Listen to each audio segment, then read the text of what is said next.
जय हिंद दोस्तों। चाइना के द्वारा भारत की सीमा यानी कि जो एलएसी है वहां पर 12 स्टेल्थ फाइटर जेट तैनात कर दिए गए हैं J-20, जो कि चाइना के स्पेशलिस्ट बताए जाते हैं। ये फाइटर जेट चाइना के द्वारा क्यों डिप्लॉय किए गए हैं? क्योंकि चाइना चाहता है भारत की जो एयरफोर्स है उसके ऊपर प्रेशर बनाना। चाइना का मानना है कि भारत चाइना की कुछ चीजों के ऊपर एग्री नहीं हो रहा है, जिसमें चाइना की वन चाइना पॉलिसी है। अभी थोड़े दिन पहले चाइना ने भारत के ऊपर ये कहते हुए इल्जाम लगाया था कि भारत जो है चाइना की वन चाइना जो पॉलिसी चल रही है उसको मानने लगा है। और वन चाइना पॉलिसी के तहत तिब्बत भी चाइना का हिस्सा है और ताइवान भी चाइना का हिस्सा है, लेकिन इस चीज को भारत के द्वारा नकारा जाने लगा है। भारत खुलकर के इस चीज नहीं बोल रहा है, लेकिन भारत के द्वारा इस तरह के काम किए जा रहे हैं जो चाइना को कहीं ना कहीं दुख पहुंचा रहे हैं। जिसमें भारत ने तिब्बत को फ्री वाली जो मांग है तिब्बत की चल रही है, इतने ज्यादा जो प्रोटेस्ट चल रहे हैं तिब्बत फ्री को लेकर के, उस प्रोटेस्ट को या उस मांग को समर्थन देना शुरू किया है। दूसरी तरफ भारत ने ताइवान वाले मुद्दे पर ताइवान के साथ में अलग जो ताइवान की कंपनियां हैं उनको लेकर के बयान दिया है कि अब वो कंपनियां भारत के साथ में मिलकर के सेमीकंडक्टर बनाएंगी, जो चिप वगैरह है वो बनाएंगी। यानी कि चाइना से बात ना करके भारत सीधे इनसे डायरेक्टली बात करने में लगा हुआ है। तो ये चीज चाइना को बिल्कुल अच्छी नहीं लग रही। इसीलिए चाइना ने ये देखी 12 फाइटर जेट जो है तैनात कर दी है। अब चाइना ने भारत को काउंटर करने के लिए ये चीजें तो की है, तो क्या भारत ने भी चाइना को काउंटर करने के लिए कुछ चीजें तैनात की है? दूसरी बात, अमेरिका के द्वारा चाइना के खिलाफ एक ऐसा एक्ट पारित किया गया है जिससे चाइना को और ज्यादा प्रॉब्लम हो रही है। चाइना उसके खिलाफ बोल नहीं पा रहा। चाइना ने नेपाल को तो चुप करा दिया, लेकिन चाइना अमेरिका को कैसे चुप कराएगा? क्या भारत चाइना के हिमालय के अंदर चलने वाले इस नए वॉर को लेकर के तैयार है? इन सारी चीजों के बारे में पूरा डिटेल से हम जान लेते हैं। हमारी सेना आज कहां तक तैयार है और चाइना को कहां पे मिर्ची लग रही है, इन चीज को लेकर के पूरी डिटेल हम थोड़ा सा जान लेते हैं। दरअसल अभी होता क्या है, जयशंकर साहब और जो चाइना के वांग ई है, इनकी मुलाकात होती है मनीला के अंदर। मनीला के अंदर इन दोनों की जब मुलाकात होती है तो जयशंकर साहब के द्वारा इनसे कुछ बातें कही जाती है, जिसमें पहली जयशंकर साहब कहते हैं कि हम इंडिया चाइना के जो रिलेशन है उनके ऊपर थोड़ा डिस्कशन करेंगे कि दोनों के जो रिलेशन है वो एक जगह पे स्थायी हो जाए। क्योंकि अभी इंडिया चाइना रिलेशन में काफी ज्यादा उतार चढ़ाव देखने को मिल रहा है। कभी तो भारत के रिलेशन चाइना के साथ अच्छे हो जाते हैं, कभी चाइना के साथ रिलेशन बिगड़ जाते हैं। एक बयान से रिश्ते अच्छे हो रहे हैं, एक बयान से रिश्ते बिगड़ रहे हैं। क्योंकि भारत की तरफ से इस तरह के काम किए जा रहे हैं कि अब हम भारत वाले या फिर हम कहें हमारी जो भारत की विदेश नीति है वो इस चीज को एक्सेप्ट नहीं कर पा रही कि चाइना के द्वारा हर समय पर जो गलत काम किए जा रहे हैं, जिसमें भारत को काउंटर करने की कोशिश हो, अक्साई चीन को ना छोड़ने की कोशिश हो, अरुणाचल प्रदेश में आए दिन कुछ कैंप बनाने की कोशिश हो, इंफ्रास्ट्रक्चर डेवलप करने की जो काम हो, उन चीज को लेकर के भारत भी परेशान हो गया। इसीलिए अब भारत की तरफ से एक बयान दिया गया है जिसमें जयशंकर साहब ने क्लियर कहा है कि चाइना के साथ अब हमारे रिश्ते तभी नॉर्मल हो पाएंगे जब चाइना बॉर्डर पर जो ये वॉयलेशन कर रहा है वो वॉयलेशन बंद होगा। यानी कि बॉर्डर वाले जब तक रिश्ते नहीं सुधरेंगे तब तक चाइना के साथ हमारे कोई रिश्ते नहीं सुधर सकते। जयशंकर साहब के द्वारा क्लियर कट कहा गया। इस तरह का बयान पहली बार निकल करके आया। हम हमेशा चाइना वाले मुद्दे पर कहीं ना कहीं शांत दिखाई देते हैं, लेकिन भारत आज पहली बार इतना ज्यादा खुल करके बोला। दूसरी तरफ सिर्फ जयशंकर साहब ने नहीं, जो हमारे रणधीर जायसवाल जी है, मिनिस्ट्री ऑफ एक्सटर्नल अफेयर के प्रवक्ता, उनके द्वारा भी कहा गया है कि चाइना जो कह रहा है सोवरेनिटी के ऊपर, हमने चाइना की जो सोवरेनिटी है उसके ऊपर सवाल खड़े कर दिए। चाइना की जो वन चाइना पॉलिसी है उसको नहीं मानते हुए उसको बाईपास करने लगे हैं। तो इसके एवज में भारत की तरफ से जवाब दिया जाता है कि पहले चाइना जो भारत की इंडियन टेरिटरी है उसके ऊपर से कब्जा तो हटाए, उसके बाद में हम चाइना की सोवरेनिटी के ऊपर बात करेंगे। 1963 में चाइना ने जो भारत के अक्साई चीन के ऊपर कब्जा करके रखा। 1950 से चाइना ने जो तिब्बत के ऊपर कब्जा करके रखा। पहले इन चीजों के ऊपर तो अपनी सहमति है वो पीछे ले, उसके बाद ही तो हम चाइना के जो वन चाइना पॉलिसी है उसको मानेंगे। हम कैसे मान सकते हैं चाइना की वन चाइना पॉलिसी को? चाइना ने जब हमारे ऊपर ही कब्जा करके रखा हुआ है, हमारे ऊपर ही अवैध रूप से कब्जा कर रखा है, हमारे हिस्से के ऊपर, हमारी टेरिटरी के ऊपर, चाहे फिर लद्दाख वाला हिस्सा हो, अक्साई चीन वाला हिस्सा हो, इधर अरुणाचल प्रदेश वाला हिस्सा हो, यहाँ पे चाइना आए दिन इस तरह की हरकतें करेगा तो हम कैसे चाइना की एकलौती जो सोवरेनिटी है तिब्बत के ऊपर या फिर ताइवान के ऊपर उस सोवरेनिटी को मान लेंगे? हम कैसे एक्सेप्ट कर लेंगे चाइना की वन चाइना पॉलिसी को? इस तरह का बेधड़क सा बयान जो है अब हमारे स्पोक पर्सन के द्वारा दिया जाने लगा है। दोस्तों, इस तरह के बयान कभी भारत के द्वारा दिए नहीं जाते थे।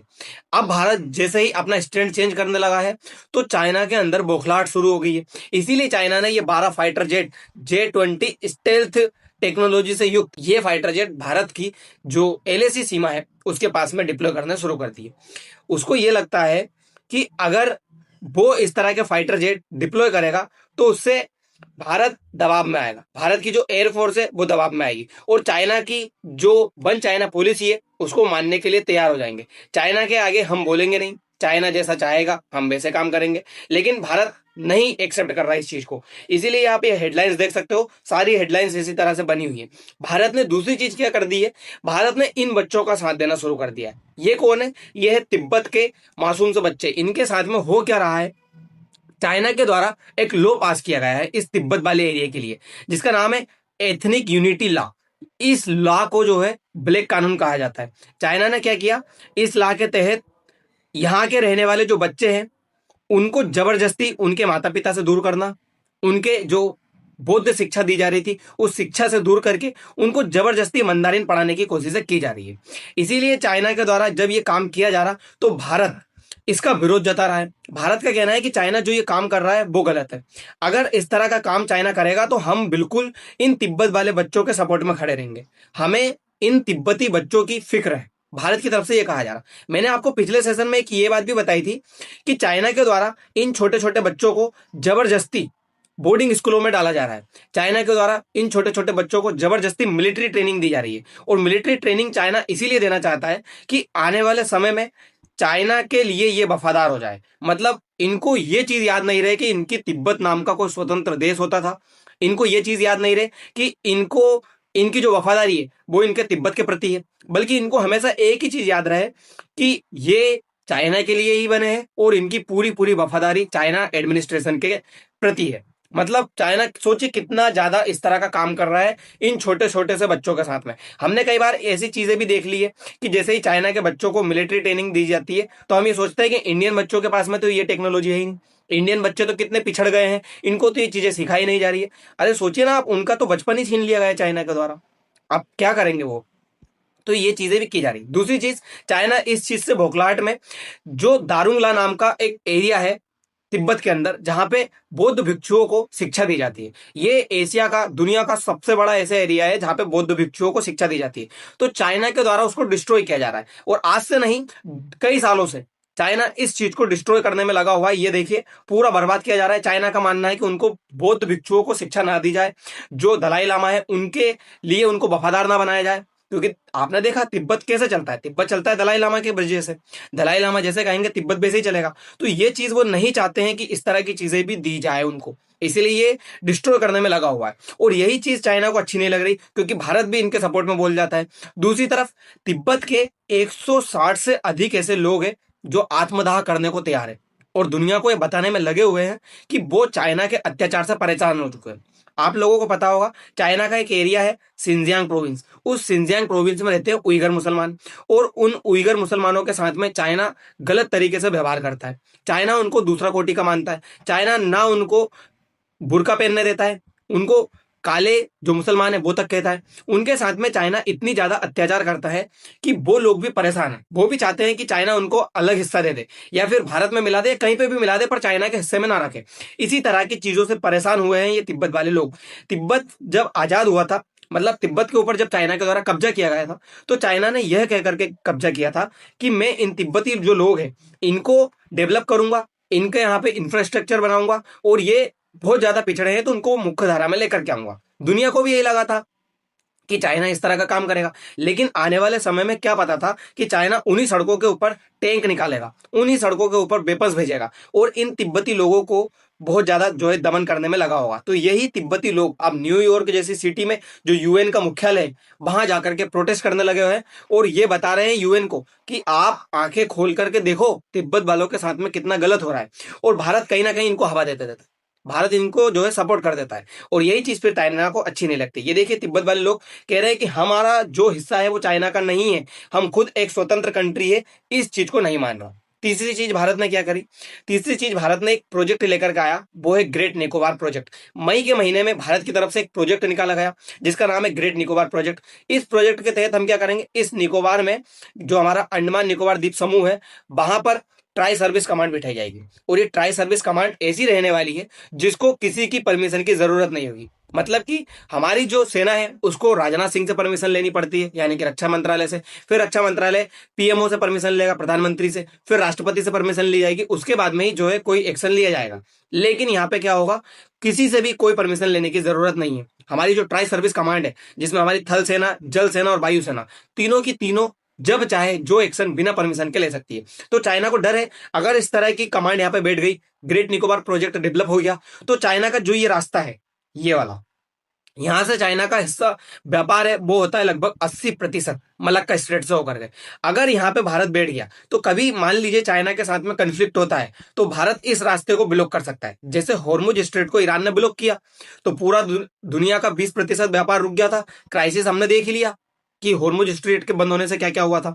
तो सोचिए अगर मलक्का स्ट्रेट बंद हो जाती है तो चाइना की इकोनॉमी क्रैश हो जाएगी। चाइना के पास कोई ऑप्शन नहीं है। आप कहोगे कि चाइना यहां से निकल करके जा सकता है, नहीं जाएगा, क्योंकि यहाँ पे है डार्विन आइलैंड, यहाँ पे है कोकोस आइलैंड, ये जो आइलैंड है, और यहाँ पे एक क्रिसमस आइलैंड, ये तीनों के तीनों आइलैंड है अमेरिका के। और अमेरिका और भारत के बीच में लेमाओ नाम का एक संगठन जो डील है वो हो चुकी है, एमओयू साइन हो चुका है। उस एमओयू के तहत अगर यहां से चाइना कन्फ्लिक्ट वाले समय पे निकल करके जाए तो भारत उन आइलैंड का यूज कर सकता है। और अगर भारत उन आइलैंड का यूज करेगा तो भारत फिर से चाइना को यहाँ पे भी ब्लॉक कर सकता है। तो चाइना के पास कोई रास्ता नहीं है अगर भारत के साथ में कन्फ्लिक्ट हो जाता है तो चाइना कहीं और से निकल करके जाए। इसीलिए आप लोगों ने देखा होगा भारत के अंदर जो एफसीआरए लेकर के आया जा रहा है, उस एफसीआरए के विरोध में चाइना कहीं ना कहीं ऐसी चीजें करवा रहा है, चाहे फिर वो मिजोरम के अंदर हो, चाहे फिर वो कहीं और हो। चाइना इन्वॉल्वमेंट ले रहा है कि ये ग्रेट निकोबार प्रोजेक्ट ना आए, एफसीआरए कानून पास ना हो, क्योंकि ये हमेशा चाइना के विरोध में ही रहने वाले हैं। इसीलिए चाइना कोशिश कर रहा है।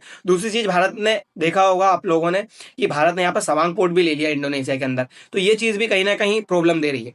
तीसरी चीज, अभी क्या हुआ है, अमेरिका के द्वारा एक एक्ट पारित किया गया है, और ये एक्ट पारित किया गया है तिब्बत वालों के लिए। तिब्बत वालों के लिए क्या किया, assuring the future of Tibet act. ये एक्ट पारित करने के बाद अमेरिका का कहना है कि जो तिब्बत है वो एक अनसोल्व हिस्सा है, उसके ऊपर चाइना ने अवैध रूप से कब्जा करके रखा हुआ है, और चाइना को वो कब्जा हटाना होगा, चाइना को वहां से तिब्बत को रिलीज करना होगा, छोड़ना होगा। इस तरह के काम अमेरिका के द्वारा किया गया है। पूरी अमेरिका की जो संसद है वो एक तरफ है इस चीज को लेकर के, मतलब चाइना के खिलाफ में।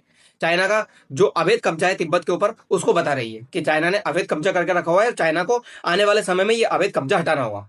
अब आपने नेपाल को तो डरा करके रोक लिया, भारत को आप डराने की कोशिश कर रहे हो, अमेरिका को रोक करके बताओ। अमेरिका नहीं मान रहा है आपकी इस चीज को, अमेरिका नहीं एक्सेप्ट कर रहा है आपकी इस चीज को। आप कहो ना, आपने जो 1950 से अवैध कब्जा करके रखा हुआ है तिब्बत के ऊपर, आज सारे के सारे कंट्री, खुद तिब्बत वाले भी इस चीज को एक्सेप्ट करने में लगे हैं कि हमें फ्री तिब्बत चाहिए। भारत भी इनका सपोर्ट करने में लगा हुआ है, नेपाल भी कोशिश कर रहा है इनका सपोर्ट करने के लिए, और अमेरिका ने तो एक्ट तक पारित कर दिया है। अब आप क्या करोगे, कैसे एक्सेप्ट करोगे, कैसे रोकोगे? दूसरी चीज, भारत भी इनके खिलाफ जो है काउंटर अटैक करने में लगा हुआ है। जो चाइना ने 12 स्टेल्थ टेक्नोलॉजी से युक्त J-10 J-20 तैनात किए हैं एलएसी के ऊपर, तो भारत ने भी इसका जवाब ढूंढ लिया है। भारत ने क्या किया है, भारत ने एक तो यहाँ पे S-400 तैनात कर दिए, भारत ने यहाँ पे राफेल तैनात कर दिए हैं, और भारत ने अमेरिका के द्वारा लिए गए जो ड्रोन है, जो ट्रेकर ड्रोन जो ट्रेक करेंगे HQ-9V, वो ड्रोन भी यहाँ पे डिप्लॉय कर दिए गए हैं। तो भारत पूरी तरह से काउंटर अटैक के लिए तैयार है। अगर चाइना के द्वारा थोड़ा सा भी कोई हलचल की जाएगी तो भारत इसका करारा जवाब दे सकता है। इसीलिए भारत ने S-400, राफेल और जो अमेरिका से लिए जा रहे ट्रेकर ड्रोन है HQ-9 वो भी यहाँ पे तैनात कर दिए हैं। और दूसरी तरफ भारत चाइना की एक और दुखती नस दबा रहा है, वो है ताइवान। ताइवान के साथ में भारत अलग से सेमीकंडक्टर बनाने को लेकर के डील करने में लगा हुआ है, चिप बनाने को लेकर के डील करने में लगा हुआ है, और भारत इनसे अलग बात करने में लगा हुआ है। यानी कि वन चाइना पॉलिसी को कहीं ना कहीं बाईपास करता हुआ नजर आ रहा है इंडिया। यही चीज चाइना को अच्छी नहीं लग रही, और चाइना कोशिश कर रहा है कि भारत चाइना की वन चाइना पॉलिसी को माने। दोस्तों, इन सारी चीज के बारे में आप क्या सोचते हो? क्या भारत को चाइना को इसी तरह का करारा जवाब देना चाहिए, और तिब्बत वाले मामले में भारत को तिब्बत का सपोर्ट करना चाहिए? इन सारी चीज के बारे में आप क्या सोचते हो, जरूर बताइएगा। फिलहाल के लिए इतना ही, मिलते हैं अगले वीडियो में। धन्यवाद।